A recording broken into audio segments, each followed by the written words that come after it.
What is up with the UK versus US food debate? Let's talk about how India culturally influences the UK. A curry, it doesn't get more British than a chicken tikka masala. I've seen this dish too many times. It's so popular over there that you can go to towns in the UK that are like 100% white, and you'll find like 7 Indian restaurants in small towns in like the countryside, even as far as Scotland and Wales, where there aren't like big Indian communities, you'll find Indian food. As an Indian raised in America, that's just mind-blowing. Before every fight, I used to diet so hard, I used to order up a big curry after the weigh-in. It's crazy, I know, it blows my mind. So I'll order pila rice, Bombay aloo, sag paneer, Peshwari naan, chicken tikka masala, lamb rogan josh, roti, and lentil dal. This is what I'd have day before the fight, after the weigh-in. Happy Indian Thanksgiving. No bread rolls, we got samosas. Come over here. You're saying, where's the turkey? Oh, we got chicken tikka masala. I said, where's the green beans? We got chana. And where's the stuffing? Chicken biryani. Alright, so I got Indian food for the second time, and it damn for sure won't be the last. Got butter chicken. Again, yes, I got it again. Oh, y'all acting like butter chicken the only thing on the menu. That's what I want, and that's what I bought. You gonna pay for it? Okay then, shut the... I got lamb biryani again. Yes, I ran it back. I got garlic naan, chicken 65, and I got a mango lassi. Indian people, once again, you did it again. 2 times in a row. Yeah, y'all on a roll. Now, I apologize in advance if the intro to this video made you hungry, because even whilst editing this video, I was tempted to just stop what I was doing to order some Indian food. And I think we need to start acknowledging that one of the best parts of growing up Indian and South Asian is the food. And we all know that our cuisine is one of the most popular in the world, and it consistently ranks in the top 10 global cuisines. But forget the ratings for a second, because all you need to do is just taste the food to realize how good it is. And obviously, food from the subcontinent has been picked up in the US and the UK, and it's a popular cuisine in both countries. But I've come to realize that there are quite a few differences with the food scene in both countries, and this is what we are going to be addressing in today's video. But before we dive in, make sure you guys run up the likes on this video and drop a comment, because it makes a massive difference as to how the video performs in the YouTube algorithm. And also hype up this video, because that definitely helps too. Appreciate it. But I think we quickly need to address the elephant in the room, and that is in 2025, whenever non-South Asian people are thinking about the food made in South Asia, they're most likely going to be thinking about the viral street food videos, because these videos have really been plaguing the internet over the past few years. And I feel like if you've never tried this style of food before, and this is the only perspective that you're constantly seeing online, you're probably not going to want to try it. And obviously this impacts food businesses in the diaspora, and I even saw this one guy open up an Indian restaurant in El Salvador, and all the comments in Spanish were saying, well, I hope it's clean, or they're talking about, I wouldn't eat Indian food because it's dirty. And it's like, damn, some people have this perception of a food that they've never even tried based on what they're seeing online. Now obviously I can't speak for South Asia and hygiene, but no one is forcing you to eat street food which you deem as unhygienic. And these creators need to stop making it out to be that this is the only food that exists in these countries. Because trust me, you can eat cleanly in these countries if you have the money, because millions of people do it every year. And also, unhygienic street food isn't necessarily just an Indian or South Asian thing, because it happens in literally any country where there's people in poverty. The street vendors who live in poverty and are trying to make a way don't have the money or the education to make the food in a hygienic way, and that's why you see all of these videos go viral online. And if you're in any of these countries, you just need to stay vigilant with what you're putting in your body, like you would do in any other country. I mean, I live in the UK, and there's certain food places that I wouldn't eat at, especially if they have a low hygiene rating. And again, no one is forcing these creators to put food made by people in poverty into their body, the same way no one is forcing you to put that Walter White crystal blue into your body. But I'm hearing that that's what some of these red pill looks maxing guys are doing, so it's all crazy out here. But again, if you're in these countries, stay vigilant with what you're eating and drinking, and please have a budget of more than $10 for your stay. But anyway, that was a bit of a long tangent, but I feel like it needed to be said. But when it comes to the UK and USA, one of the big things that I've noticed is that Indian food in the UK is a lot more mainstream. Now the reason why this is, and what I explained in the previous video, is that South Asians make up a larger proportion of people in the UK, and our roots in the UK are historically much longer compared to our American counterparts. And the first ever Indian restaurant opened in the UK was in 1810 in Mayfair, London.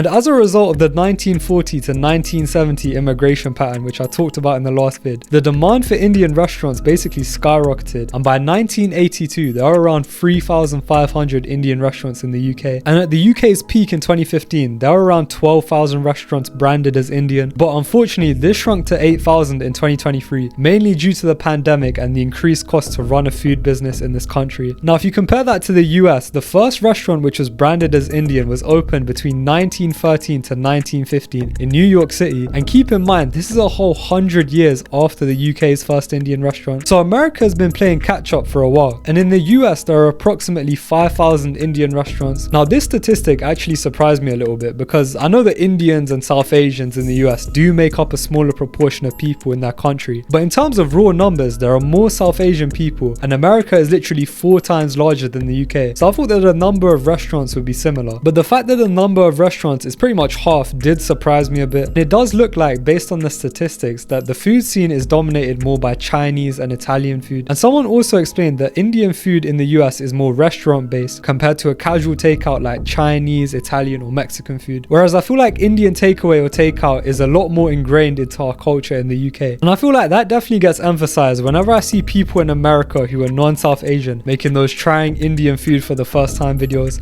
Because as someone from the UK, I feel like most people here, even if they aren't South Asian, grew up having Indian takeaways. So to see someone who is an adult in America say that they've never tried Indian food is a bit of a trip for me, honestly. Because we all know Indian and South Asian food is a staple of British culture. And it even gets to the point where they're trying to claim certain dishes as their own. And people love making the argument that chicken tikka masala was founded in Scotland, so therefore it's actually a British dish. Now, I will give it to them, it was founded in Scotland, but it was created by a Glaswegian Pakistani chef called Ali Ahmed Aslam, but they always seem to forget that part for some reason. I wonder why. But aside from just restaurants and takeaways, there's also a real lack of Desi fast food franchises in the US. And if you go on a subreddit like r/ABC Desis, there's always a post every now and again asking why there isn't a large mainstream South Asian or Indian food chain. Because in America, we know that they love commodifying different cultures' foods and exporting it to the masses. I mean, look at chains like Taco Bell, which has Mexican influence, or Panda Express, which has Chinese influence. These are some of the biggest fast food chains in America. Now, obviously, I know that these chains aren't made for Mexican and Chinese people. They're made for the American palate. And I'm sure a lot of Mexicans hate Taco Bell and Chinese people hate Panda Express because these chains are basically watered down versions of their food and they definitely aren't authentic at all. But these cultures still influence these big chains. And I'm not necessarily saying that it's a good thing to have a big Indian or South Asian fast food chain for the masses. And I'm sure that most people don't want their food to be streamlined. But it is weird that there isn't one of these types of chains in America in 2025, given how popular Indian food is. And I looked through this thread and most of the spots people were talking about weren't really that big. Whereas in the UK, we have quite a few big South Asian food chains, which I'm going to list briefly now. So if you're from the West Midlands, then you'll know about Mr. Singh's, which is a vegetarian franchise which sells Punjabi-inspired pizzas. And if you're like me, then you've been eating these pizzas since you were young. And you get these pizzas over Pizza Hut or Domino's because they put paneer on the pizza as a topping, which is really one of the biggest selling points. And if you aren't aware, paneer is like an Indian style cheese, and if you're vegetarian and Indian, then you're probably eating a lot of paneer already. And I think the US has caught on as well because I've been seeing butter chicken pizzas on my For You page and they're definitely looking nice. So if you've never tried an Indian fusion style pizza, definitely try and make it at home or see if you got somewhere local that does them, because trust me, these do slap. Now, another Indian food chain that we have is called SKVP, also known as Sri Krishna Vada Pav, and they sell vegetarian Indian street food, and they have 22 of these chains in the UK, which is quite a few. And I was actually quite surprised because I thought this was a very niche thing, but their main speciality is the Mumbai street food and specifically the vada pavs. And if you're not aware, these are basically like potato sandwiches which have a sweet and spicy chutney in them, and usually you have a chili on the side as well. And I've had these before and they're actually pretty good. Obviously it's nicer if you make the vada pav at home, but for a large food chain they're not too bad. Now these two chains are fully vegetarian, and I think there is a misconception that most Indians are vegetarian, and statistically it's not actually true because most Indians in India eat meat and it's only about 20 to 30% who are vegetarian. Obviously the numbers for the diaspora are skewed because most people who immigrate to the UK and US come from vegetarian backgrounds, but it's definitely not the majority. But having fast food chains which are fully vegetarian, in my opinion, is definitely a good thing, because obviously people have different dietary requirements for various reasons, and the fact that we have chains which represent this is a good thing. Now another Indian chain that we have, and probably the biggest chain, is Chaiwala, which is a New Delhi owned Indian street food cafe which has over 110 locations in the UK,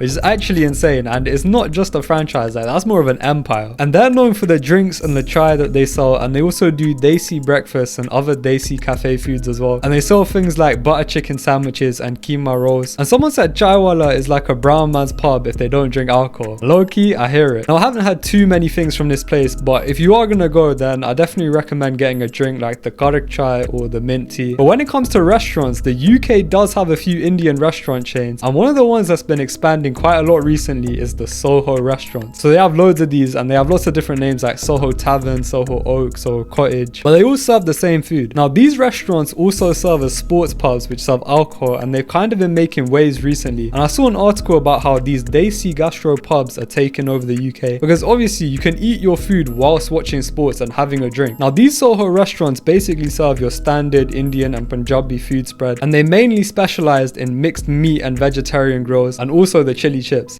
I'm not gonna lie, this chain here hits the spot. If there's ever a birthday or a special occasion, then just know that you can take your family out for a meal here and you'll be satisfied. And the final restaurant, which is probably the most known franchise in the UK, is Dishum. And I'm sure a lot of Americans have heard about this restaurant too. And I'm pretty sure I saw Zoran Mamdani say that this is his spot in the UK. But basically, Dishum is a Gujarati-owned high-end Indian restaurant, which is inspired by the Persian Indian cafes. And this is one of those bougie high-end spots. Now, I don't know if it's as bougie as like Hakkasan or Nobu, but from what I'm hearing, it's definitely expensive. And I think there's around 33 Dishums in the UK. Now the ratings for Dishum are very high online, and it's got good reviews across all locations. But I've been seeing a lot of people say that it's basically Indian food but for white people. Now I don't necessarily know what that means, but that's how some brown people are feeling about Dishum. Now me personally, I've never been here and never tried the food, but if Dishum wants to send me the invite and have me try some of the food, then I would be more than willing. As a matter of fact, if any of the chains or restaurants that I've mentioned in this video want to sponsor me or give me a black card or something, then you know where to find me at the Brown Experience 1 on Instagram. But it's clear that Indian and desi food does hold a lot of weight in the UK, and more specifically North Indian food and elements of Western Indian food, because the majority of these spots are North Indian. And I know people are definitely waiting for me to make that distinction, because as we all know, there isn't one style of Indian or South Asian food. The culture is too diverse to classify it into one.